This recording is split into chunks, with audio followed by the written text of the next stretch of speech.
saya yang keempat dengan Ustadz Al-Aseh UAS. Mudah-mudahan pertemuan kelima di gedung resepsi. Oke, terima kasih teman-teman. Ini satu suasana yang membuat kita berpikir sambil menikmati keindahan itu. Dan keindahan pertama tadi dibuka oleh puisi dari Ibu siapa tadi ya? Uni. Oleh Uni. Apa nama tutup? Tengkulu. Oke, coba kita carikan Tengkulu.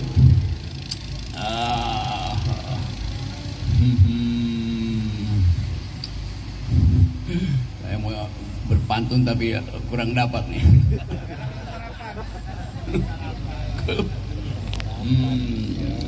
Tengkulu Melayu di Sungai Sebayang, ingin kurayu supaya saling sayang.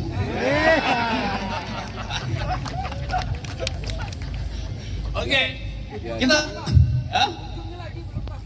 apanya? Nanti sampaikan ke WA nanti. Oke, tadi puisinya tentang suara pohon. Padahal kita tahu pohon tidak bisa bersuara. Tapi hanya melalui puisi, suara itu menjadi nyaring. Karena diucapkan dari batin yang bersih. Begitulah hidup. Ada hidup yang ditulis melalui narasi akademis, ada hidup yang ditulis melalui puisi. Dan suara pohon itu adalah suara langit. Kita ingat ada satu peristiwa kira-kira di tahun 70 ketika seorang profesor hukum di Arizona diminta oleh sebatang pohon untuk menjadi lawyer dia di pengadilan Arizona. Peristiwanya kira-kira seperti yang kita sedang saksikan hari ini. Ada sebuah lokasi di hutan Arizona yang hendak dibabat oleh investor untuk dijadikan taman rekreasi. Lalu ribut, bayangkan ini tahun 7, saya ingat saya tahun 70-an. Ribut karena menganggap bahwa pohon batu itu adalah benda alam yang tidak mampu bersuara. Oleh karena itu dia akan ditebang, digusur untuk jadi tempat rekreasi itu. Di dalam keadaan pertengkaran, debat panjang tentang boleh nggak lokasi itu dibuat tempat rekreasi, datang seorang profesor hukum. Dia bilang begini, tidak boleh, karena pohon berhak untuk protes. Lalu timbul problem di dalam ilmu. Untuk protes, pohon itu harus datang before the law, datang di depan hukum. Artinya pohon itu harus berjalan seperti manusia, datang di depan pengadilan, lalu ajukan protes. Pohon tidak bisa lakukan itu.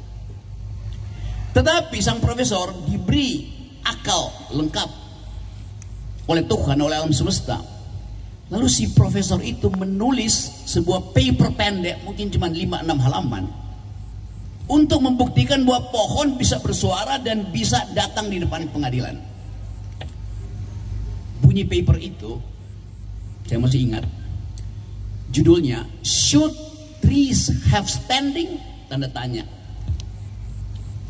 Bahasa Indonesia kira-kira, apakah pohon punya hak untuk berdiri di depan pengadilan, mempertahankan eksistensinya? Should trees have standing? Ribut. Pada waktu itu belum ada hukum lingkungan, kita belum mengenal subjek hukum. Subjek hukum pada waktu itu adalah manusia, antroposentris, belum batu, belum pohon. Tetapi sang profesor mengerti bahwa dia dipanggil oleh alam semesta untuk menyelamatkan sebatang pohon itu supaya tidak ditebang. Maka akal pikiran dia muncul, dia bikin persamaan dengan anak yang lumpuh, yang tidak bisa bicara, tapi dia berhak untuk dapat warisan bapak ibunya. Seorang cacat yang tidak mungkin berdebat dengan lawyer-lawyer oligarki di pengadilan, Tapi dia berhak untuk mempertahankan warisan peradaban, warisan adatnya demi tuah dan marwah. Karena itu kemudian tulisan dari namanya Christopher Stone, nah saya ingat lagi dia. Dari Pak Christopher Stone ini membuat dunia akhirnya terbuka pikirannya bahwa sesuatu yang tidak punya kemampuan bicara, unspeakable, harus dibantu oleh mereka yang punya kemampuan bicara.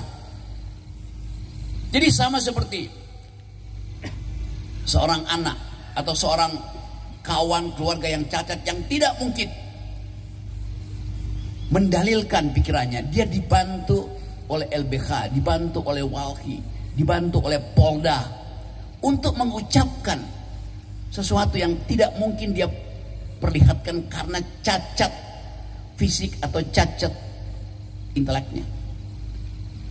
Nah, sejak tahun 70 akhirnya pohon itu diberi hak untuk mempertahankan diri melalui masyarakat adat yang melindungi pohon itu atau yang menghidupi pohon itu. Itulah dimulai teori tentang legal standing dari pohon.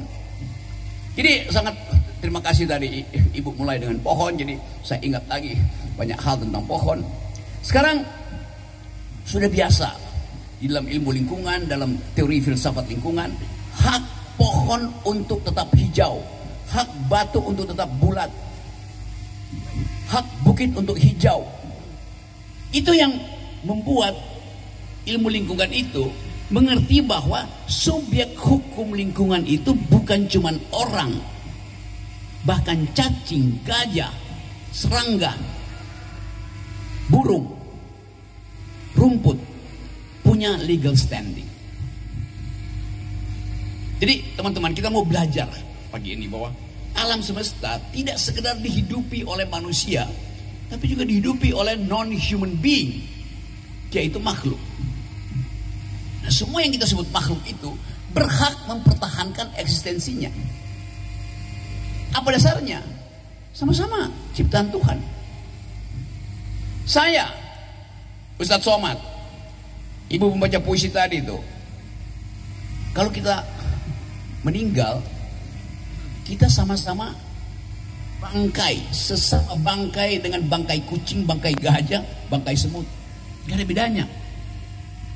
Kita sama-sama diurai kembali oleh ibu bumi menjadi mineral.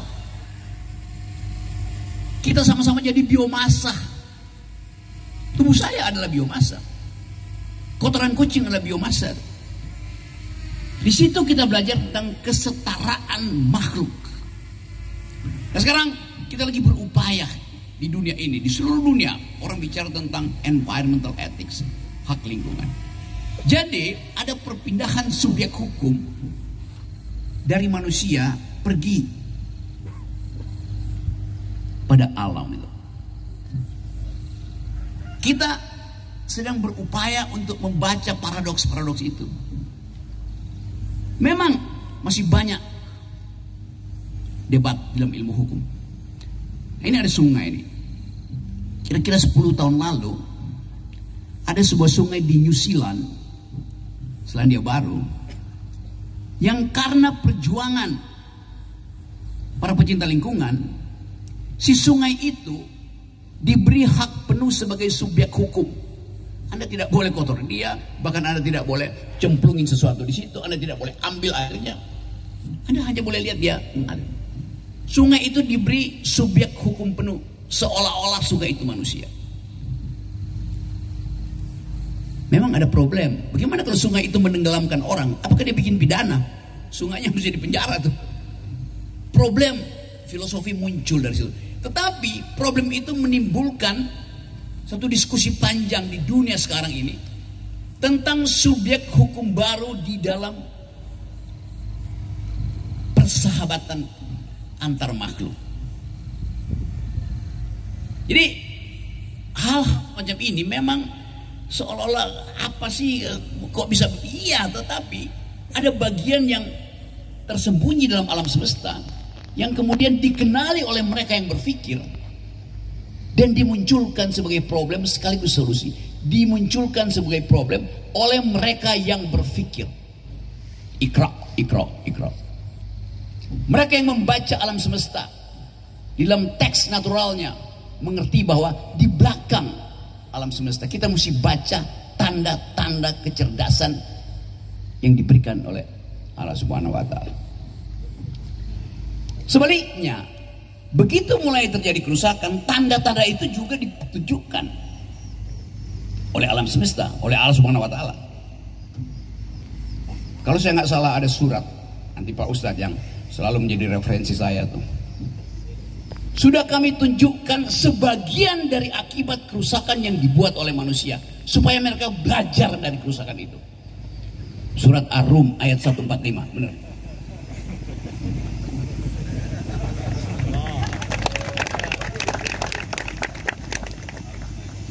Yang ditunjukkan oleh Allah Subhanahu wa Ta'ala, sebagian dari kerusakan itu sudah kami hukumkan pada mereka supaya mereka belajar.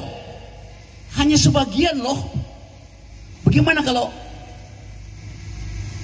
semesta itu dihukum seluruhnya?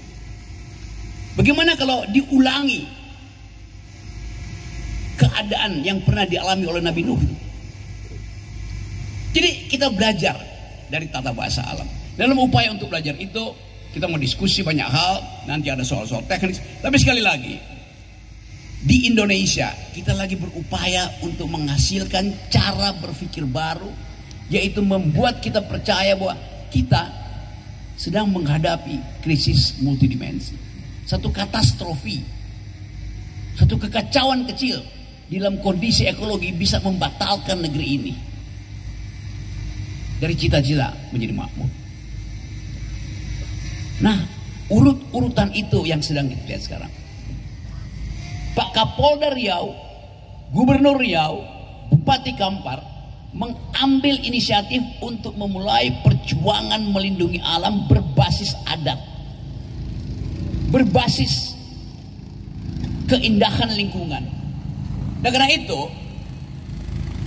sejak Pak Kapolda memimpin Riau, kita melihat ada satu kurikulum baru, yaitu kurikulum polisi yang peduli lingkungan.